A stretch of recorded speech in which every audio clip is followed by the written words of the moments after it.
Alors, samedi prochain, il y a quelque chose de spécial ici. Vous savez de quoi il s'agit? Nous aurons, voilà, à nouveau notre journée des sympathisants intégratives. Ce matin, vous avez certainement reçu cette invitation.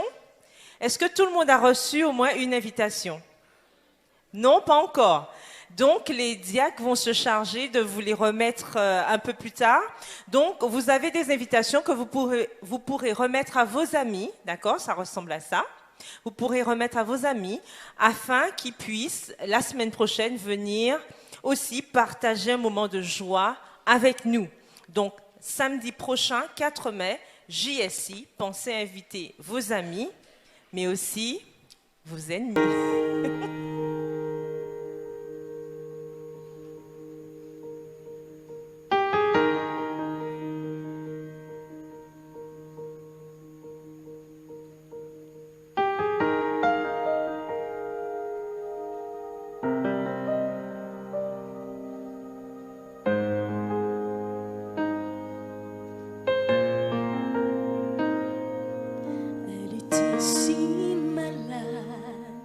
Déchirée par la vie, elle se tenait derrière la foule,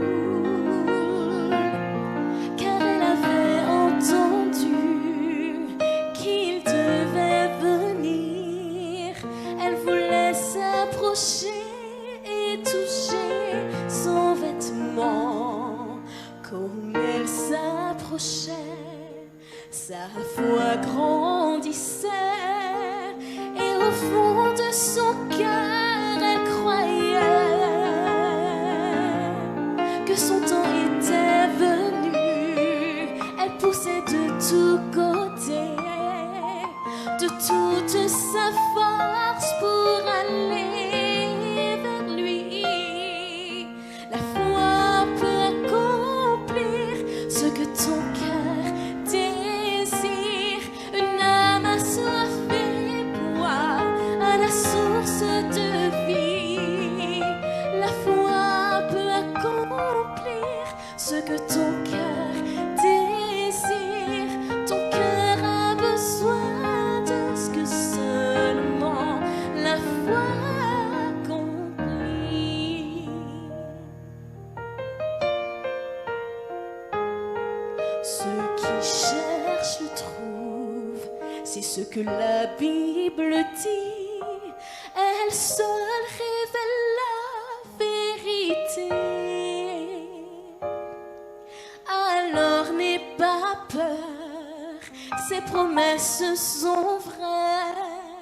Ta foi peut transporter les montagnes de ta vie. La foi peut accomplir ce que ton cœur désire. Une âme assoiffée boit à la source de vie. La foi peut accomplir ce que ton cœur désire. Ton cœur a besoin de ce que seulement la foi accomplit. Approche-toi, Jésus passe tout près de toi. Approche-toi, tu peux encore le toucher aujourd'hui. La foi peut accomplir ce que ton cœur désire. Une âme assoiffée boit à la source de vie. La foi peut accomplir ce que ton cœur désire. Ton cœur a besoin de ce que seulement la foi accomplit. La foi peut accomplir ce que ton cœur désire. Une âme assoiffée boit à la source de vie. La foi peut accomplir ce que ton cœur désire. Ton cœur a besoin de ce que seulement la foi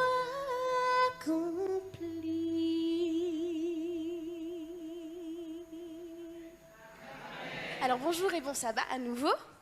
Donc ce week-end du 19 avril au 22 avril, nous avons eu notre camp JA à Sainte-Lucie.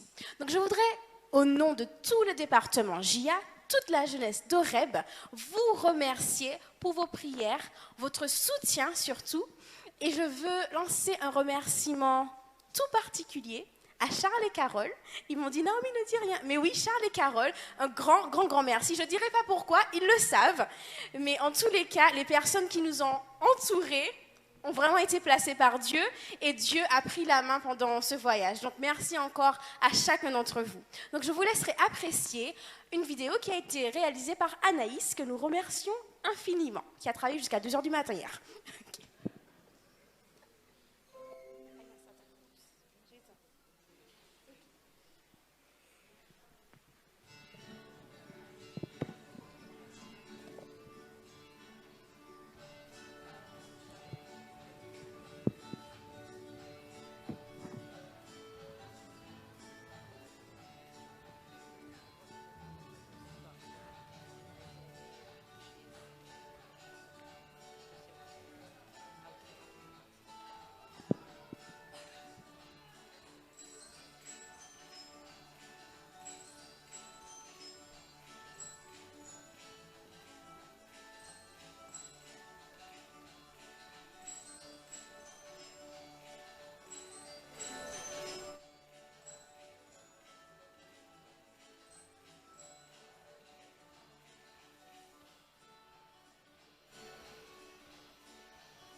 d'éternité en éternité.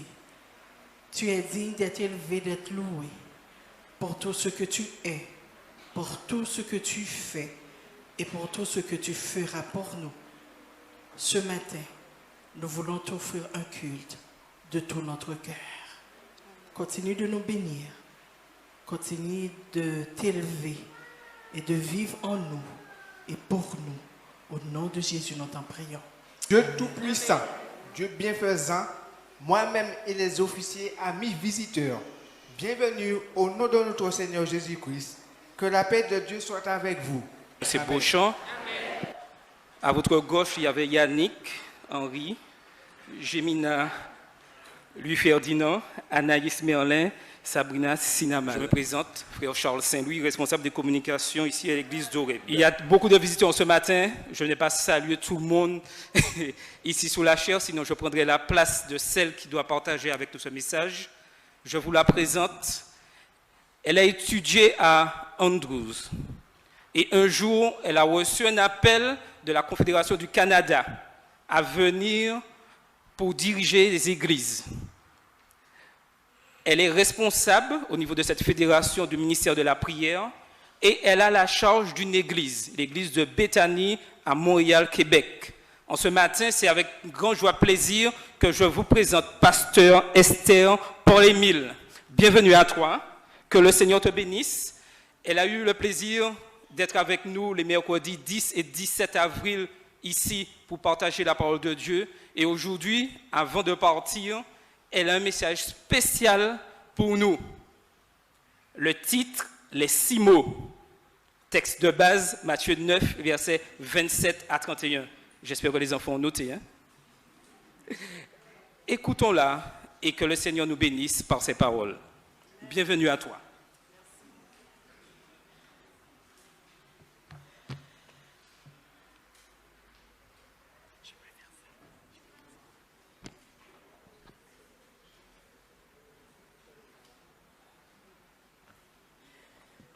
Merci beaucoup, Ancien Charles. On a eu la chance de se rencontrer quelques fois, et ainsi que sa femme. Alors, nous sommes en communication. Et merci pour cette belle présentation. Sachez que je suis missionnaire, et partout où je passe, je suis en mission. Je bénis le Seigneur pour ce privilège qu'il me donne d'être ici, à Horeb. Merci beaucoup pour l'accueil, merci pour l'équipe de chantre, les musiciens. Et bonjour à vous, chères églises. Maranatha. Quand je dis Maranatha, vous dites Christ revient. Maranatha. Maranatha. Amen. Nous sommes vraiment contents de vous voir et je remercie toute l'équipe pastorale et le corps ancien de l'église Horeb de m'avoir donné ce privilège pour pouvoir parler à vous. Au nom de la Fédération du Québec, je vous transmets les salutations de la Fédération, du président et toute son équipe. Alors, je dois partir demain avec regret, mais j'ai beaucoup aimé les mangues de la Martinique, hein, cousine? C'est tellement bon. Et le cocotier, vos plats, c'est vraiment bien. Hein? J'ai vraiment apprécié. Je prends la peine de dire à Dieu merci. Merci à ma famille, parce que ça fait longtemps qu'on s'était séparés. Il y en a que je ne connaissais pas. J'ai eu la chance de les rencontrer. Alors, c'est la famille Ulysse. Alors, j'ai ma cousine avec moi, Marie-Flore et son mari, qui ont pris soin de moi tout au cours de mon séjour, merci. Et ma tante aussi, c'est elle qui a pu contacter le pasteur pour que je puisse être avec vous. On dirait que le pasteur attendait que ça pour que je sois avec vous. Et moi, j'attendais que ça pour être parmi vous, pour vous parler de la part de Dieu. Alors, fait que je remercie le pasteur Rosamond Michael. Je remercie aussi l'ancien Sichem. Et on a vraiment connecté. Je remercie aussi mon collègue Harry Medeuf. Alors, c'est sûr qu'on n'a pas eu la chance de se parler, mais je tenais à te saluer personnellement pour te dire bienvenue dans le ministère. Bientôt, t'en fais pas. Ton jour, ton heure arrive dès maintenant. D'accord? On prie pour ça. Et je remercie une fois de plus ma tati qui a pris soin de moi. Tout le monde connaît ma tati, hein, ici. Je pense qu'elle est membre de cette église. Et mon tonton aussi, Ulysse. Je remercie Francine. Je ne sais pas si elle est déjà arrivée. Jeudi, on était bienvenue. On était là ensemble. On a passé une bonne journée à Trois-Îlets. C'est vraiment beau. La plage, la mer, c'était superbe. Et je remercie Wina qui a sorti avec moi. Tous les autres amis, j'ai découvert la famille Ghislaine et son mari et la famille de Dimitri Fernand, c'est ça. Alors, on a passé un très bon temps. Et à vous tous et à vous toutes, il y a des amis que j'ai invités. Je pense qu'il y en a qui sont là. Alors, bienvenue. Bienvenue dans la maison du Seigneur.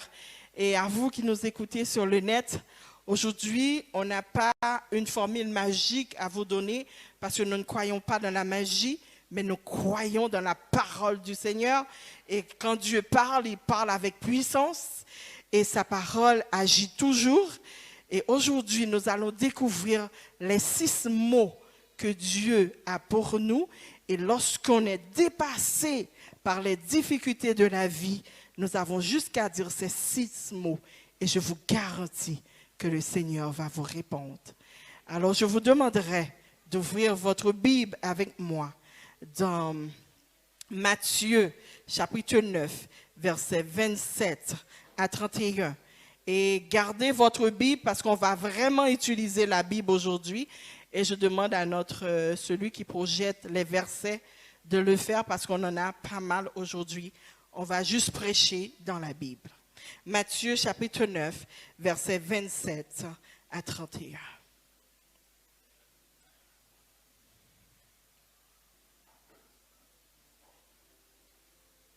Vous y êtes?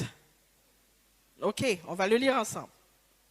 Étant parti de là, Jésus fut suivi par 2 aveugles qui criaient « Aie pitié de nous, fils de David !» Lorsqu'il fut arrivé à la maison, les aveugles s'approchèrent de lui et Jésus leur dit « Croyez-vous que je puisse faire cela ?»« Oui, Seigneur, lui répondirent-ils. Alors il leur toucha les yeux en disant « Qu'il vous soit fait selon votre foi. » Et leurs yeux s'ouvrirent. Jésus leur fit cette recommandation sévère. Prenez garde que personne ne le sache. Mais dès qu'ils purent sortir, ils répandirent sa renommée dans tout le pays. Le titre du passage ce matin, « Mon Jésus, aie pitié de moi ». Prions. Adorable Père, nous bénissons ton Seigneur une fois de plus pour tout ce que tu es, pour tout ce que tu fais, pour tout ce que tu feras pour nous. Tandis que nous allons ouvrir ta parole, partager ta parole, je me déplace, je te donne la place afin que tu puisses parler à tes enfants. Transforme-nous, car nous sommes indignes d'être là. Mais Seigneur, fais-nous grâce, puisque nous avons fait le déplacement, que ton Saint-Esprit nous pénètre, que ton Saint-Esprit nous transforme et que Papa, tu puisses continuer à répondre à tous nos besoins. Au nom de Jésus, nous t'en prions. Amen.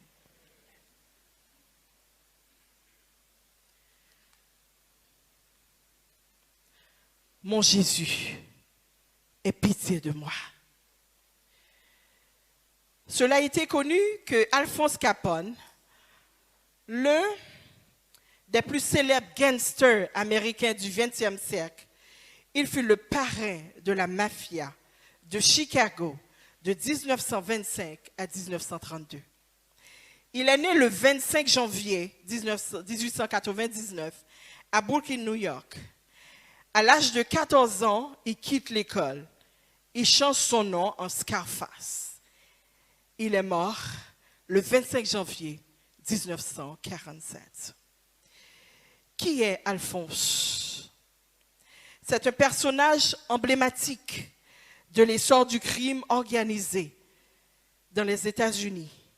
Par la prohibition, il a contribué à donner à Chicago, durant les années 1920 et 1930, sa triste réputation de ville sans foi ni loi. Alphonse a fraudé le gouvernement. Il n'avait pas peur de mettre fin à une vie. Il faisait sa propre loi. Jusqu'au jour où on a mis la main sur lui. Le fisc, la police, qui s'acharnait toujours sur Alphonse, n'était pas toujours capable de prouver tous ses meurtres, ni ses trafics d'alcool, ni ses raquettes. Les enquêteurs se concentrèrent donc sur les dépenses de ce dernier, les comparant méticuleusement à ses revenus déclarés. Il était clair que ses revenus étaient bien plus importants que ceux qui étaient déclarés en 1930. Il a été déclaré le plus grand ennemi criminel de Chicago le 5 juin 1931. Il fut inculpé pour fraude fiscale, fut jugé le 7 octobre et condamné à 11 ans de prison et 80 000 $ d'amende. Il passa d'une prison du comté de Cook à la prison d'État d'Atlanta. Puis, en 1934, à la prison Alcatraz. En 1939, attaqué par la syphilis, il fut envoyé à Terminal Island, près de Los Angeles. Puis rendu à sa famille, Capone mourut d'une crise cardiaque le 25 janvier 1947. Il fut inhumé, enterré aux côtés de sa famille, au cimetière Mont-Carmel de Hinsdale, près de Chicago. Avant de mourir, il prononça cette prière. Mon Jésus, aie pitié de moi. Et sur sa tombe, on a découvert l'écriture. Mon Jésus, aie pitié. Aujourd'hui, nous allons découvrir 4 histoires. 4 histoires qui ont les mêmes particularités. Tous les acteurs avaient une chose en commun, la même prière. Première histoire. Matthieu chapitre 9, versets 27 à 31. Étant parti de là, Jésus fut suivi par 2 aveugles. Il y avait combien d'aveugles? 2. Qui criaient. Aie pitié de nous, fils de David. Chers frères et sœurs, j'aimerais vous rappeler que vous pouvez être aveugle et suivre Jésus. Lorsqu'il fut arrivé à la maison, les aveugles s'approchèrent de lui et Jésus leur dit, croyez-vous que je puisse faire cela? Oui, Seigneur, lui répondirent-ils. Alors, il leur toucha les yeux en disant, qu'il vous soit fait selon votre foi. Et leurs yeux s'ouvrirent. Chers frères et sœurs, quelle face que les aveugles ont vue en premier? C'était quelle face? La face de Jésus. Imaginez ces aveugles. Ils étaient nés, ils n'avaient pas la possibilité que nous avions maintenant. Ils étaient privés de tout et parfois à l'époque ils étaient obligés de quémander pour pouvoir survivre. Alléluia. Et en une journée, ces aveugles ont rencontré Jésus et ils ont été délivrés. Maintenant, ces aveugles deviennent comme nous et ils peuvent voir. Est-ce que vous aimeriez commencer votre journée comme ça? Lorsque vous vous réveillez, la première personne que vous voyez, c'est la face de Jésus. Alléluia. On voit à travers tout cela, Jésus fait une recommandation sévère. Prenez garde que personne ne le sache. Jésus ne voulait pas de problème avec personne, puisqu'on le sait déjà que les scribes et les pharisiens ne l'aimaient pas. Dès qu'ils furent sortis, qu'est-ce que les aveugles ont fait? Ils répandirent sa renommée dans tout le pays. Lorsqu'on a reçu la compassion, la guérison de Jésus, est-ce qu'on peut fermer sa bouche, chers frères et sœurs? Quand Dieu fait quelque chose pour nous, est-ce qu'on peut fermer sa bouche? Alléluia. Les aveugles ne pouvaient pas fermer leur bouche. Alors, ils se mirent à propager la chose. Partout où ils passaient, ils ont commencé à dire « Béni soit l'Éternel, j'étais aveugle, le Seigneur m'a guéri, que son Seigneur soit loué, que son Seigneur soit exalté d'éternité en éternité. » Si Jésus, si moi qui étais aveugle, que Jésus a pu faire cela, il peut le faire pour vous. Allez, donnez votre vie à lui. Alors les aveugles étaient devenus des prédicateurs, des disciples qui partageaient la bonne nouvelle, ils partageaient la parole de Dieu et grâce à eux, beaucoup d'âmes se sont données à Dieu. Chers frères et sœurs, quand Dieu fait quelque chose pour vous, qu'est-ce que vous faites? Est-ce que vous fermez votre bouche? Vous savez que nous sommes en mission.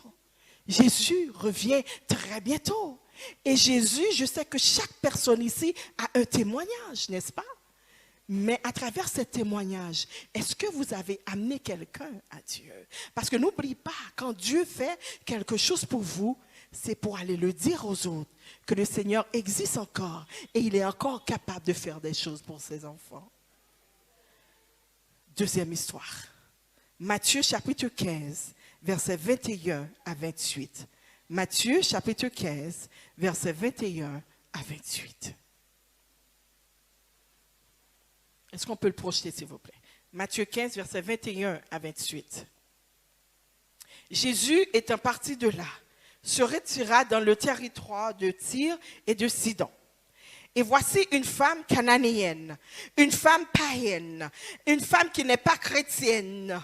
Cette femme cananéenne était descendante des peuples qui occupaient la Palestine avant la conquête de Josué et qui étaient considérés comme des agents possibles de corruption qui venaient des contrées. Pourtant, même cette étrangère a le droit de faire appel à Jésus car Jésus ne fait pas acception de personne. Pourquoi? Parce qu'il est venu chercher et sauver ceux qui étaient perdu. Cette femme lui criait, « Aie pitié de moi, Seigneur, fils de David. Ma fille est cruellement tourmentée par le démon. » Jésus a fait quelque chose tout à fait contraire à lui-même. Il n'a pas dit un mot à la femme. Il l'a méprisée. Dans la version grecque, on nous dit qu'elle n'a pas cessé de crier à Jésus, « Fils de David, aie pitié de moi. » Quand vous allez vers Jésus et que Jésus ne vous répond pas, est-ce que vous arrêtez? Est-ce que vous dites, vous tournez dos à Jésus? Vous dites non, si vraiment il était Dieu, il devait m'écouter. Ou bien vous continuez à crier à Jésus. Aie pitié de moi. Verset 27. Jésus ne répondit pas un mot. Et ses disciples s'approchèrent et lui dirent avec instance, « Renvoie-la car elle crie derrière nous. » Malgré Jésus n'a rien dit, mais ces femmes continuaient, « Aie pitié de moi, fils de David. » Non seulement elle criait parce qu'elle savait que Jésus était celui qui pouvait faire quelque chose pour sa fille. Sa fille était mourante, sa fille était tourmentée par les démons. Elle était désespérée, elle voulait donner la vie à sa fille.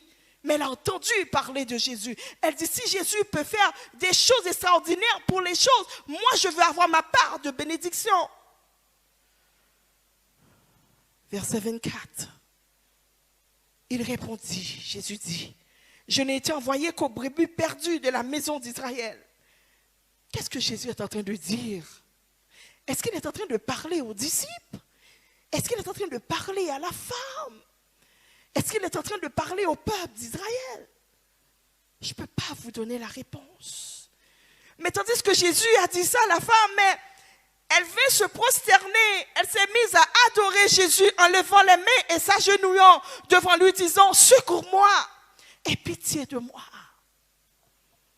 Jésus, de ton sarcastique, voyant la foi de cette femme, répondit, il n'est pas bien de donner le pain des enfants et de le jeter aux petits chiens. Aie pitié de moi, même si je suis considérée comme un chien. Même si je suis une femme corrompue, Seigneur, je t'en prie, aie pitié de moi. À cette époque, une personne qui n'était pas juive était traitée comme un chien, comme une personne impure. Elle ne mangeait pas comme nous. Elle ne parlait pas comme nous. Elle ne s'habillait pas comme nous. Il ne servait pas Dieu comme nous. Alors elle ne peut pas faire partie de nous.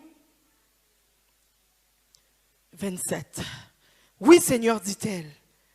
Mais les petits chiens mangent les miettes qui tombent de la table de leur maître. Quelle foi! Alléluia. Sa réponse est un acte de foi et d'humilité. Cette femme était déterminée à avoir sa part de bénédiction entre les mains de Jésus, peu importe même si c'est une miette.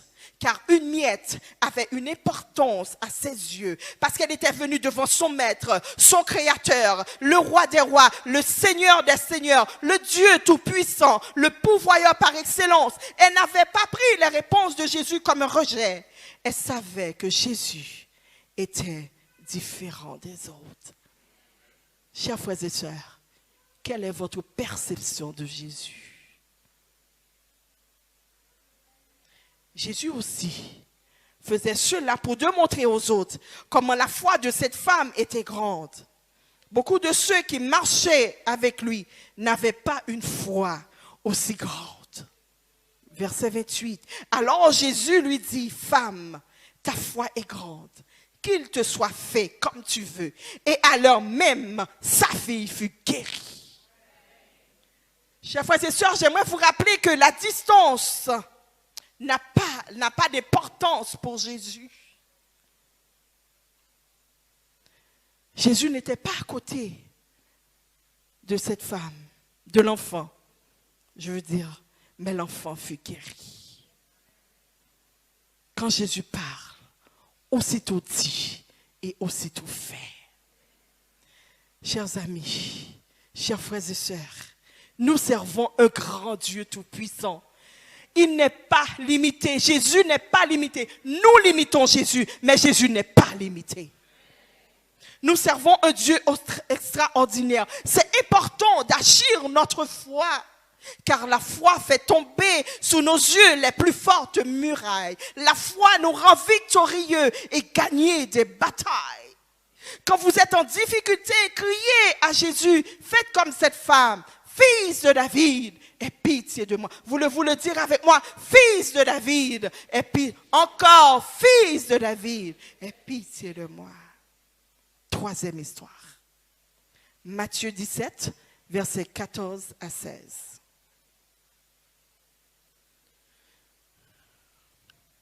Matthieu 17, 14 à 16. Lorsqu'ils furent arrivés près de la foule, un homme vint se jeter à genoux devant lui. Nous avons vu la femme cananéenne qui est une mère et qui est venue se jeter à genoux devant Jésus. Et maintenant, on voit qui? Un homme qui vient se jeter à genoux. Alors, ces gestes-là, c'est seulement les parents qui peuvent le faire. Alors, chers jeunes, chers enfants, j'aimerais vous rappeler que vos parents se mettent à genoux chaque jour pour vous. Ils prient pour vous. Quand vous êtes malade, quand vous êtes en difficulté, quand vous êtes au collège, quand vous êtes à l'école, quand vous êtes au travail, vos parents intercèdent sur leurs genoux pour vous.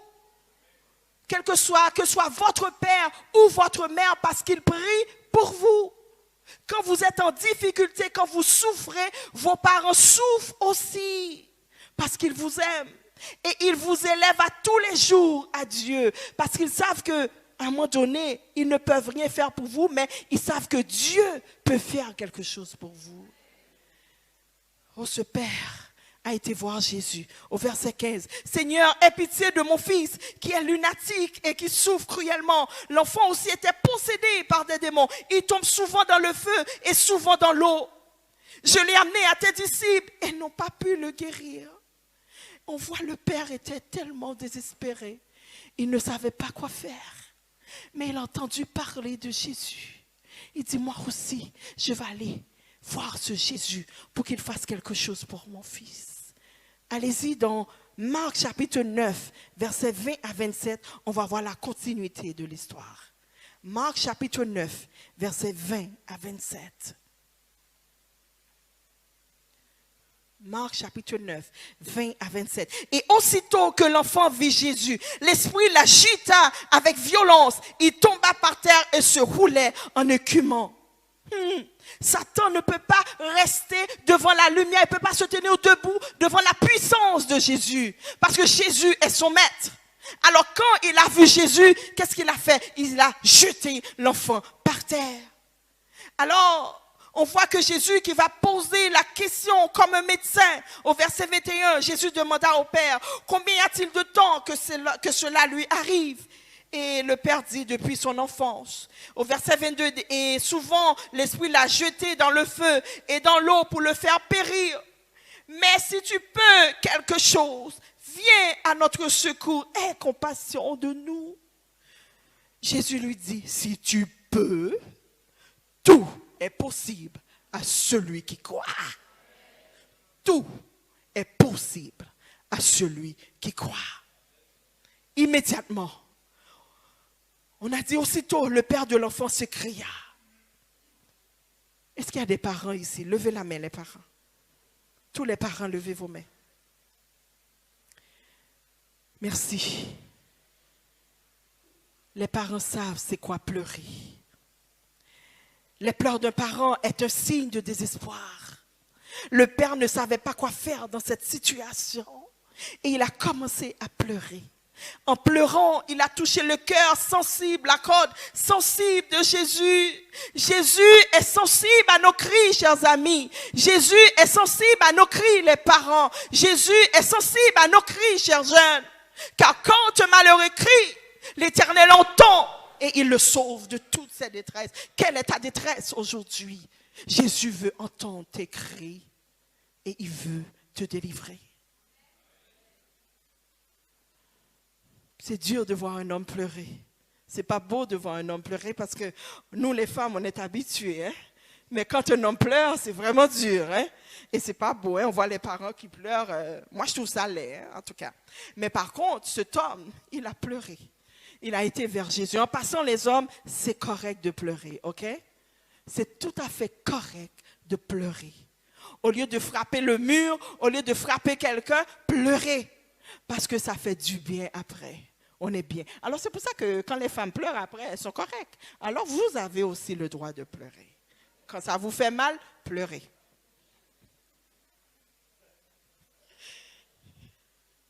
Alors, on voit que ce père, il cria à Jésus. Il dit, Seigneur, je crois, au verset 24, viens au secours de mon incrédulité, s'il te plaît. Et au verset 25, Jésus, voyant accourir la foule, menaça l'esprit impur et lui dit, esprit muet et sourd, je te l'ordonne, sors de cet enfant et n'y rentre plus. Au verset 26, et il sortit, l'esprit sortit en poussant des cris et en l'agitant avec une grande violence. L'enfant devient comme mort. Il y a toujours une foule qui regarde la scène pour voir est-ce que vraiment Jésus est capable de faire des miracles. De sorte que plusieurs personnes disaient qu'il était mort. Ils disaient c'est trop tard, il est mort. Jésus ne peut pas rien faire. Ils ne connaissent même pas Jésus, puis ils disent n'importe quoi. Alors, au verset 27, Jésus, le Dieu miséricordieux, la résurrection et la vie, celui qui détient les clés de la vie, prit l'enfant par la main, le fit lever et l'enfant se tint debout. Amen. Amen. Dieu est toujours à l'heure, chers frères et sœurs. Il n'est jamais en retard. Parfois, nous sommes impatients. Nous demandons des choses à Jésus, mais nous n'avons pas et nous baissons les bras. Mais parfois, la voiture que tu demandes à Jésus, parce qu'il sait s'il te donne cette voiture maintenant, tu vas la prendre et tu vas mourir. C'est mieux d'attendre que tu maîtrises bien la route et c'est mieux aussi de voir que tu es prêt. Peut-être que tu n'as pas assez les finances pour avoir cette voiture. Alors, c'est pour ça que Jésus te dit, attends. Jésus a toi réponse. Oui, non, attends. Il faut attendre. Parfois, tu n'es pas prêt pour recevoir ce que tu demandes à Jésus. Et au moment important, il te le donne. 4e histoire pour terminer. Matthieu chapitre 20, versets 29 à 33. Matthieu 20, versets 29 à 33. Lorsqu'ils sortirent de Jéricho, une grande foule suivit Jésus. Et voici encore 2 aveugles assis au bord du chemin, entendirent que Jésus passait et crièrent « Aie pitié de nous, Seigneur, fils de David !» La foule les reprenait pour les faire taire, mais ils criaient encore plus fort. Les amis, quand vous voulez avoir votre bénédiction entre les mains de Dieu, même s'il y a une foule, il faut persister parce qu'il y a du monde qui sont là, mais qui vont toujours vous empêcher de recevoir votre bénédiction et ça arrive même parfois à l'église. Alors quand vous venez rencontrer votre sauveur, ne regardez ni à droite, ni à gauche, fixez votre regard sur Dieu. Même si on vous regarde, I don't care. Il vous regarde, I don't care. Vous fixez vos regards sur Jésus parce que vous savez c'est quoi vous êtes venu chercher ici. Ici, c'est la maison du Seigneur. Et la maison du Seigneur, vous avez tout. Parce que lorsque vous rencontrez votre maître, et vous allez recevoir ce que vous êtes venu chercher.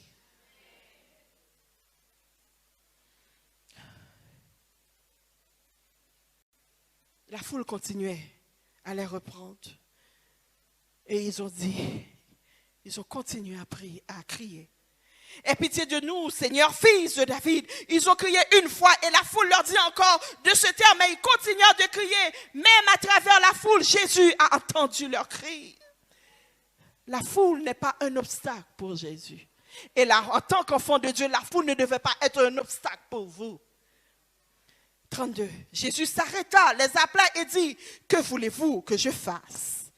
Ils lui répondirent, Seigneur, que nos yeux s'ouvrent.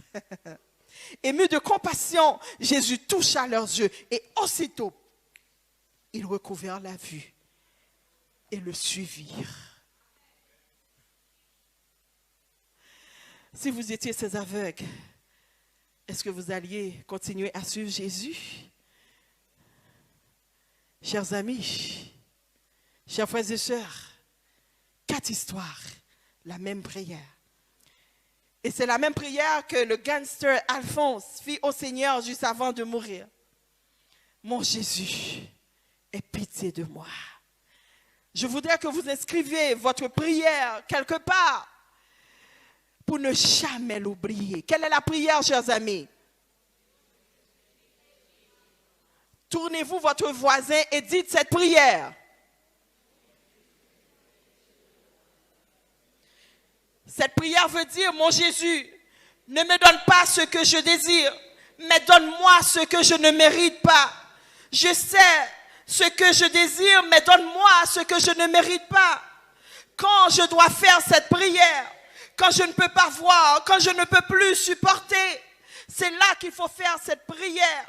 Quand le péché secret et la culpabilité vous tourmentent, c'est le temps d'adresser cette prière. Mon Jésus, aie pitié de moi. Seigneur, je ne peux pas voir, mais aie pitié de moi.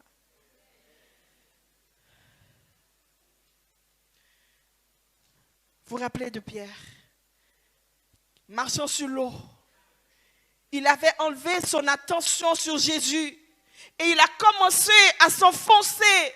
Il cria, Jésus, sauve-moi. Et Jésus l'avait délivré.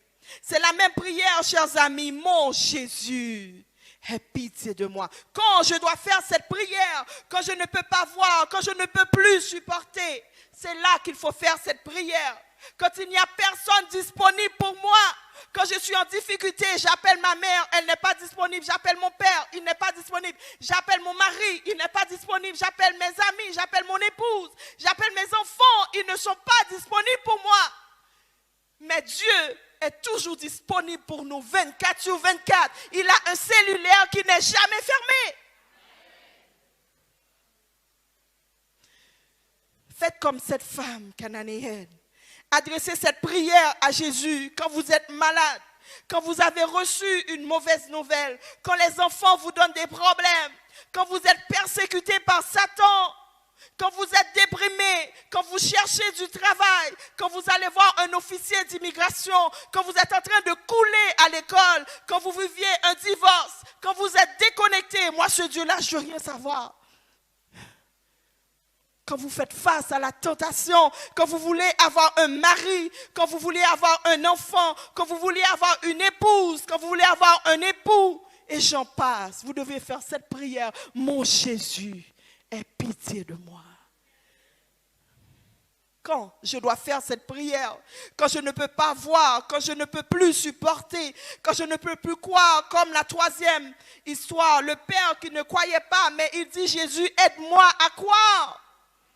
Seigneur, si tu existes vraiment, montre-moi que tu existes. Il faut être sincère, on ne peut pas camoufler Dieu, chers amis. Il faut être honnête avec Dieu. On ne peut pas jouer au camouflage. Dieu nous connaît. Comme le Père a dit, oui, Jésus, je crois. C'est là qu'il faut faire cette prière. Le publicain adresse cette prière à Jésus. Aie pitié de moi seulement. Et seulement les pécheurs peuvent dire à Jésus, aie pitié de moi. Levons-nous, psaume 51. Nous allons lire ensemble le psaume 51.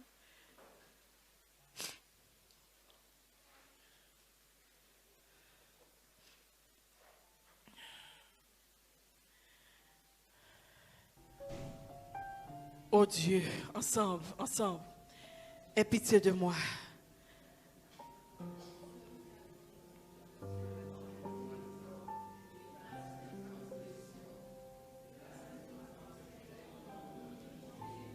Et purifie-moi de mon péché, car je reconnais mes transgressions et mon péché est constamment devant moi.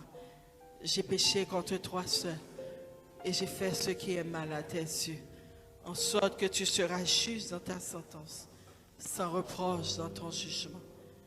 Parce que je suis né dans l'iniquité et ma mère m'a conçu dans le péché. Mais tu veux que la vérité soit au fond du cœur. Fais donc pénétrer la sagesse au-dedans de moi. Purifie-moi avec les eaux et je serai pur. Lave-moi et je serai plus blanc que la neige. Annonce-moi l'allégresse et la joie. Et les eaux que tu as brisées se réjouiront. Détourne ton regard de mes péchés. Efface toutes mes iniquités. Ô Dieu, et rends-moi un cœur pur. Renouvelle en moi un esprit bien disposé. Ne me retire pas de ta face. Ne me retire pas ton Esprit Saint. Rends-moi la joie de ton salut. Et qu'un esprit de bonne volonté me soutienne. J'enseignerai tes voies à ceux qui les transgressent. Et les pécheurs reviendront à toi. Ô Dieu, Dieu de mon salut, délivre-moi du sang versé. Et ma langue célébrera ta miséricorde. Seigneur, ouvre mes lèvres. Et ma bouche publiera ta louange. Si tu eusses voulu des sacrifices, je t'en aurais offert. Mais tu ne prends pas plaisir aux holocaustes. Les sacrifices qui sont agréables à Dieu, c'est un esprit brisé. Oh Dieu, tu n'aimes pas un cœur brisé et contré. Répands par ta grâce tes bienfaits sur ces. Bâtis les murs de Jérusalem. Alors tu agréeras des sacrifices de justice, des holocaustes et des victimes tout entières.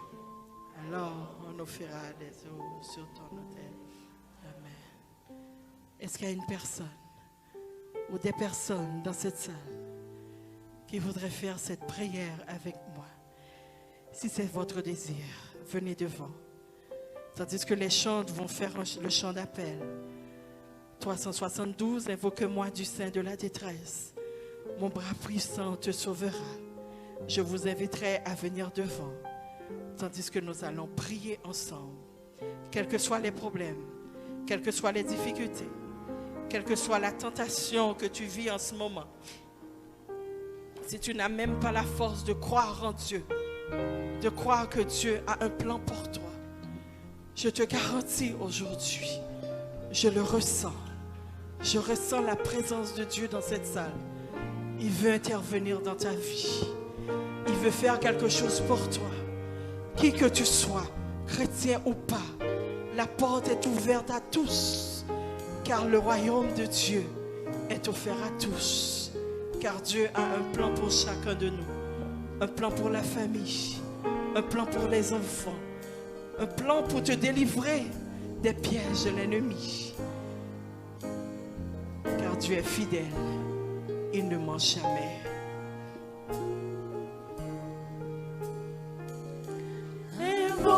Invoque-moi du sein de la détresse. Mon bras puissant te sauvera. C'est Dieu qui parle, au croire à sa promesse. Bientôt ta voix l'exaltera. C'est Dieu qui parle, au croire à sa promesse. Bientôt ta voix l'exaltera. Si tout est sans, Si tout est sombre, ne perds pas courage. oh, ne perds pas courage. Agis ta foi, ne doute pas du Dieu vivant. Ne doute pas du Dieu vivant. Même au milieu des fureurs de l'orage, Demeure en paix, crois seulement. demeure en paix, crois seulement. Même au milieu Même au milieu des fureurs de l'orage, demeure en paix, crois seulement. Est-ce qu'il y a une personne dans la salle qui veut dire Seigneur, j'ai compris. J'ai compris que tu as un plan pour ma vie. Si tu as pu délivrer des gens qui étaient malades, des aveugles, des gens qui étaient possédés par l'ennemi. Je ne connais pas tout de toi, mais je voudrais faire une expérience spéciale avec toi aujourd'hui. Je veux rentrer dans tes plans. Parce que les plans que tu as pour moi, je reconnais, c'est des plans de paix et non de malheur. Je veux faire partie de ton royaume parce que je sais que tu reviens très bientôt. Est-ce que cette personne peut juste lever sa main? Jésus te voit. Jésus vous voit. Jésus veut que tu rentres dans ses plans.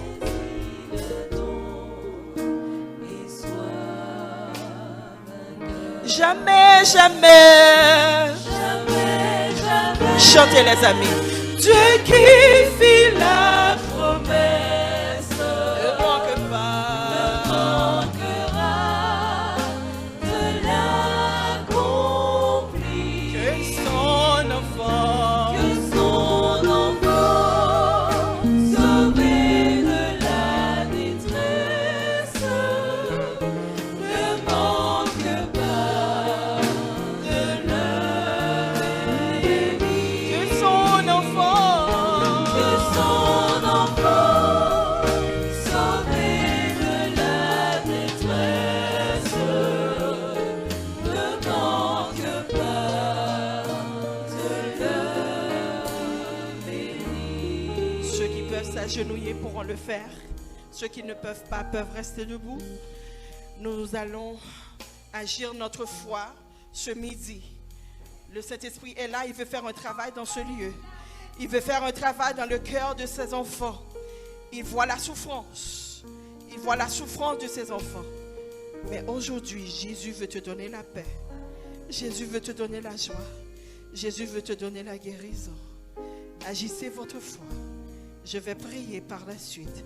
Je vous demanderai de faire la prière avec moi. Père, tu es merveilleux. Tu es tout-puissant, Seigneur. Tout-puissant est ton nom. Adorable est ton nom. Admirable est ton nom. Merveilleux est ton nom.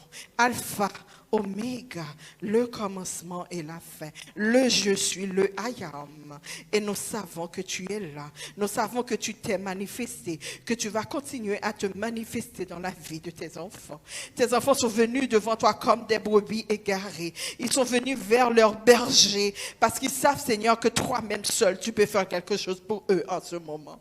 Seigneur, avant tout demander quoi que ce soit, merci d'avoir brisé des cercueils pour tes enfants. Ils sont venus là, c'est grâce à toi, parce que tu as envoyé des anges puissants pour les protéger. Pour les nombres de fois que l'ennemi les avait attaqués, mais Seigneur, tu as été au poste, tu as été fidèle. Nous voulons prendre le temps de te dire merci. Cependant, Papa, nous voulons déposer à tes pieds nos fardeaux, car tu dis, venez à moi, vous tous qui êtes fatigués, chargés, et je vous donnerai du repos. Un acte de foi, tes enfants se sont déplacés pour déposer leur fardeau devant toi. Père, je ne connais pas la souffrance de tes enfants. Je ne connais pas le cœur de tes enfants. Il y en a qui pleurent en ce moment. Mais tu dis, sèche tes pleurs car j'ai entendu ton cri. Seigneur, il y en a qui sont malades en ce moment. Toi qui es le grand médecin par excellence, je te demande, Seigneur, de passer ta main guérissante, de toucher les malades qui se trouvent dans cette salle, de toucher ceux qui souffrent, quelle que soit la maladie physique, la maladie mentale, la maladie émotionnelle, la maladie financière, quelle que soit la maladie, je demande au nom de Jésus que tu touches et que tu délivres tes enfants. Oh Seigneur, il y a des foyers en ce moment qui sont sur le bord de la séparation. Au nom de Jésus, nous disons non à la séparation. Nous disons oui à l'unité. Je demande en ce moment d'aller dans leur foyer, Seigneur. Va dans les foyers, restaure le cœur du mari, restaure le cœur de l'épouse. Parce que nous savons que quand les foyers sont divisés, les enfants sont aussi confus. Alors toi qui es le réparateur des brèches, répare les foyers, parce que c'est toi qui as uni tes enfants. Père, nous prions pour les jeunes. Les jeunes parfois sont confus. Il y a tellement de tentations dans ce pays. Ils sont parfois perdus, ils ne savent pas quoi faire. Cependant, Père, tu n'attends que pour passer du temps avec toi. Tu as un plan pour nos jeunes, un plan de paix et non de malheur. Alors je demande en ce moment, Seigneur, que tu puisses restaurer leur esprit, leur pensée, que l'esprit captif qui les tient au nom de Jésus soit brisé et qu'ils voient clair, qu'ils prennent position pour toi. Parce que nous savons, tu reviens très bientôt et c'est eux qui vont finir le travail. Oh Seigneur, nous prions, Seigneur, il y a des familles, il y a des gens qui sont enchaînés dans cette salle. Esprit de Dieu, descends. Brise brise les liens de l'ennemi. Et que, Seigneur, ces gens-là puissent être libérés maintenant par ton sang. Parce que tu es mort et que quand le sang de Jésus est là, que le sang de Jésus touche, délivre et que tes enfants soient délivrés à jamais. Oh Seigneur, nous prions pour les femmes. Permets que les femmes savent qu'elles ont un ministère devant elles, qu'elles doivent continuer à se tenir pour toi, afin qu'elles puissent partager ta parole. Nous prions pour nos hommes. Permets que les hommes savent qu'ils ont un grand ministère devant toi, qu'ils puissent se tenir debout pour toi, pour annoncer ta parole, comme ces aveugles, Seigneur, qui ont été touchés par toi. Ils ont été vers toi et ils ont vu.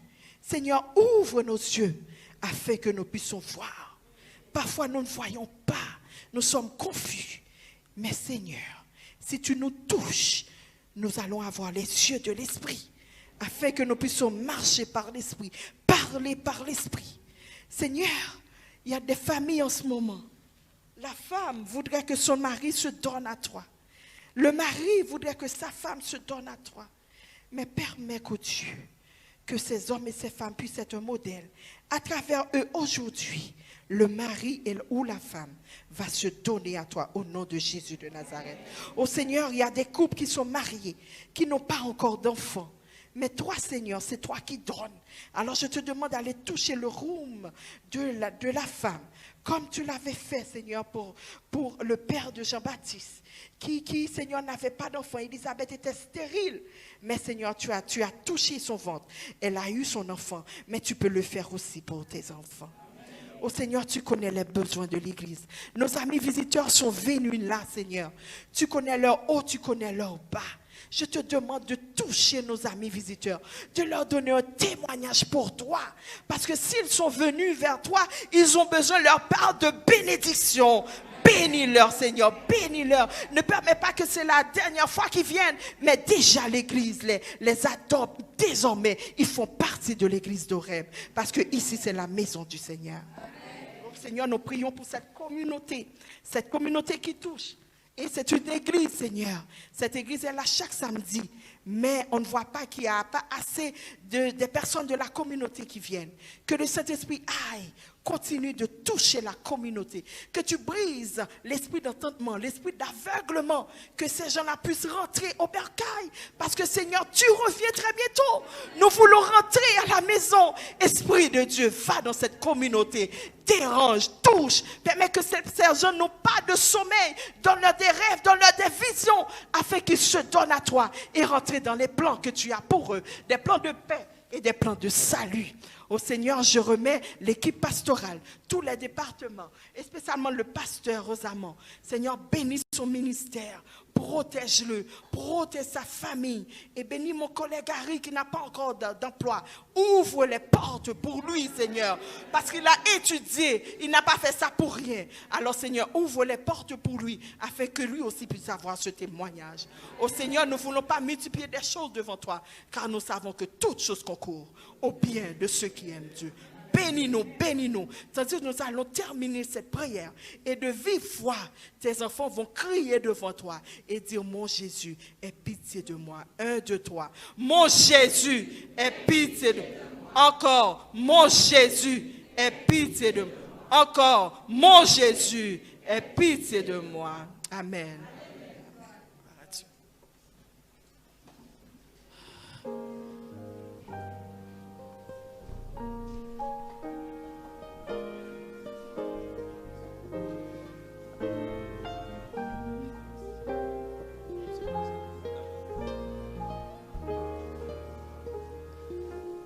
N'oublions pas, samedi prochain, nous avons notre journée JSI.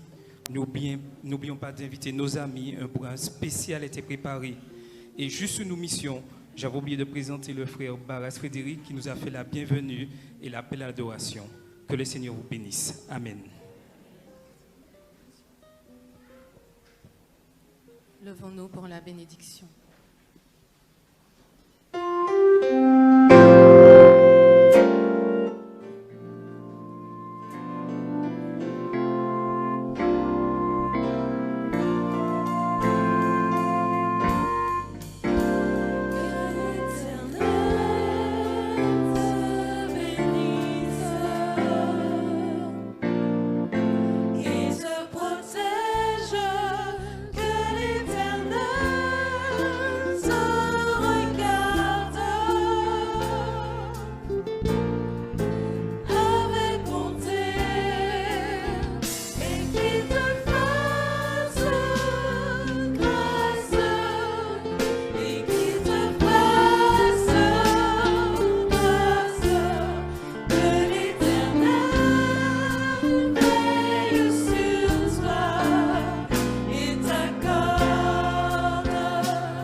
te